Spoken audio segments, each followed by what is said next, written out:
This one's called Rosie Revere, Engineer, and we're reading this one to celebrate back to school. How do you guys feel about back to school? Good. Awesome. Right on.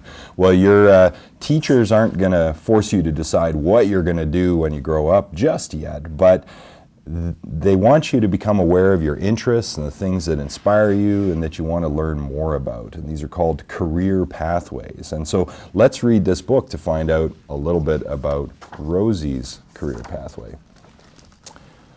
This is the story of Rosie Revere, who dreamed of becoming a great engineer.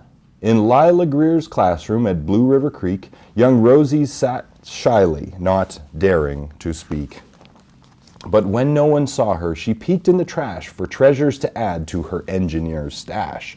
And late at night, Rosie rolled up her sleeves and built in her hideaway under the eaves. Alone in her attic, the moon high above, dear Rosie made gadgets and gizmos she loved. And when she grew sleepy, she hid her machines far under the bed where they'd never be seen. When Rosie was young, she had not been so shy.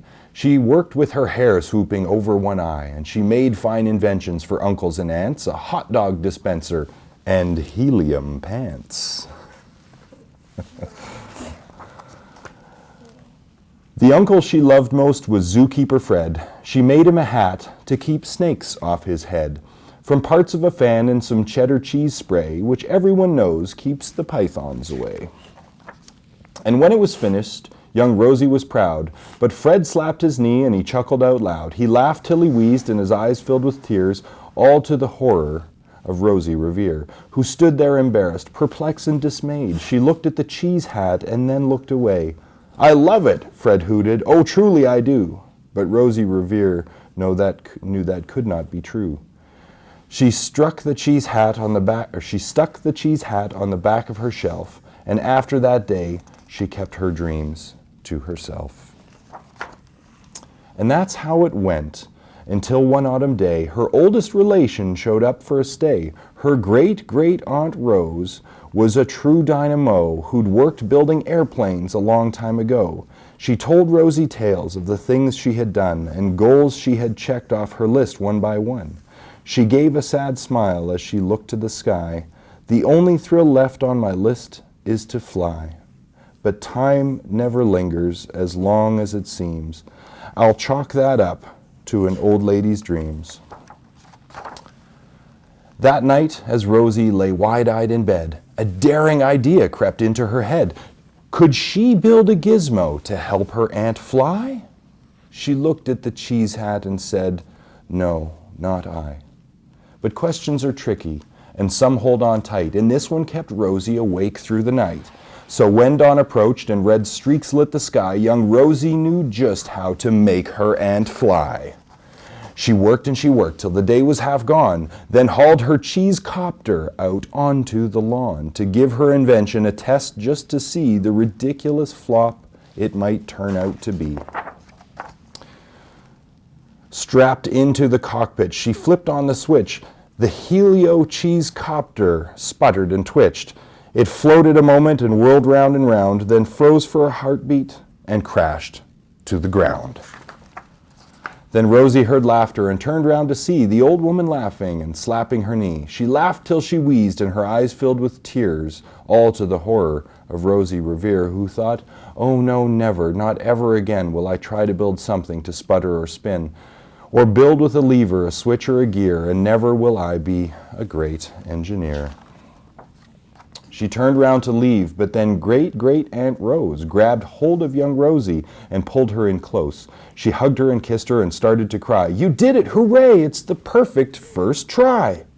This great flop is over. It's time for the next." Young Rosie was baffled, embarrassed, perplexed. "I failed," said dear Rosie.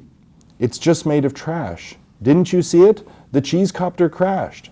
"Yes," said her great-aunt, "it crashed, that is true. But first it did just what it needed to do. Before it crashed, Rosie, before that, it flew. Your brilliant first flop was a raging success.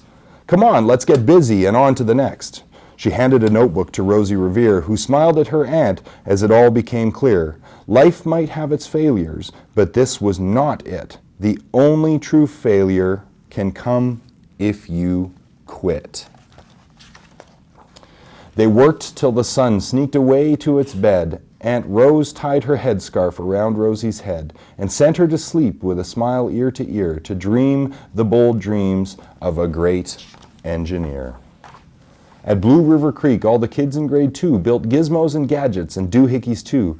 With each perfect failure, they all stand and cheer, but none quite as proudly as Rosie Revere. So what did you think? Good. Did you like the gizmos and the gadgets that she invented? Yeah. And most importantly, how she never gave up? Yeah. Well, I'd like to introduce you to someone.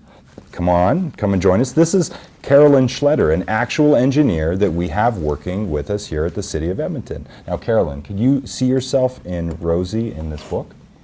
I could actually, because when I was a little girl, I really liked using my imagination to problem solve and to invent new things and be really creative. So can you tell us about your career pathway, how it was you came to be an engineer? Well, in school, I really liked math and science, which helped me with my problem solving.